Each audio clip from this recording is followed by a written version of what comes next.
to do a Super Nintendo game. We haven't done one yet. It's really fantastic. It's one of the best. Yeah, like, at least till they play with a friend. Like, this was one of those games, like, before Mario Kart 64 came out and, like, started, like, I would imagine, like, people in college and just friends just sitting around playing this game and just getting so frustrated with each other. Because, I mean, that's what happened. Yeah. So good. This game is Metal Warriors for the Super Nintendo.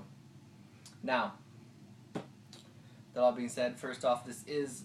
I'd have a hard time saying it's rare, but it's on the cusp of uncommon and rare. You can't really find this game very often, especially in the box. Unfortunately, I don't have the manual. But the interesting thing is that this is actually the original copy that we bought. Like, I didn't go out hunting for this. I didn't have to go on eBay and find this. You have a lot of games like that. Yeah. Because we had a lot of games before we started collecting. We bought this game at probably a Video Time, probably. Mm-hmm. And they didn't have the manual for it, but we bought it originally. So this is our original copy. Because we used to rent it all the time, and they gave us the option. Mm-hmm.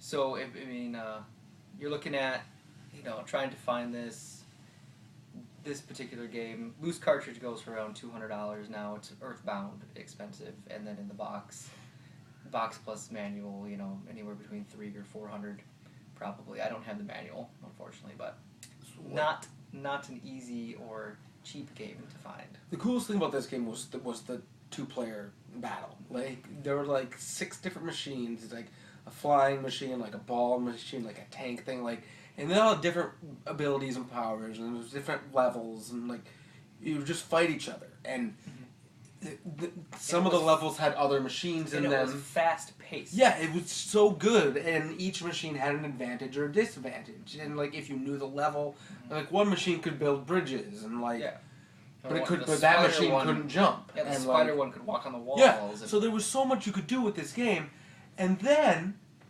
it had a whole just regular campaign mode. Right, but even in the verses, you had these giant machines. And then you could get out of You could get out and be this tiny little dude guy and shoot people. And so, like, if all the machines got destroyed, it was just you and your buddy flying around. And if you got shot 10 times BB guns by regular bullets, you died. Yeah.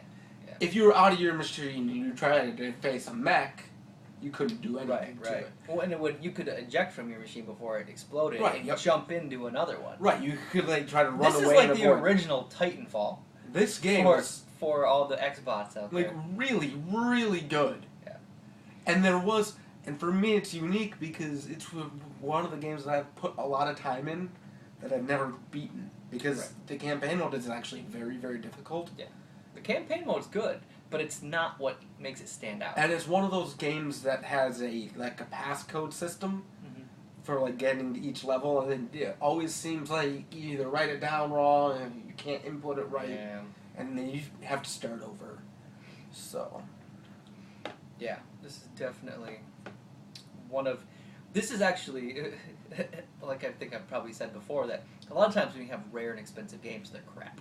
Yeah. But this is one instance where this is a relatively rare, expensive game, and it's good. Yeah. And that's one of the reasons why it is expensive. Like, it's one of the few 2-player versus games that I can think of that's like legitimately like I could play it right now and enjoy the crap out of it. Right. And there's a lot of like 4-player and up games. Yeah. Yeah, but yeah, one-on-one. Back on like the SNES, like head-to-head 2-player, Yeah. And it was, the split screen, each person. There was actually a story to it too, like there was a reason behind it all, but didn't matter. You're playing it for the 2102 and the Dark Axis forces, an intergalactic army threatening to enslave the Earth, are knocking at your door with a plasma blast greeting. I love reading boxes. Yeah.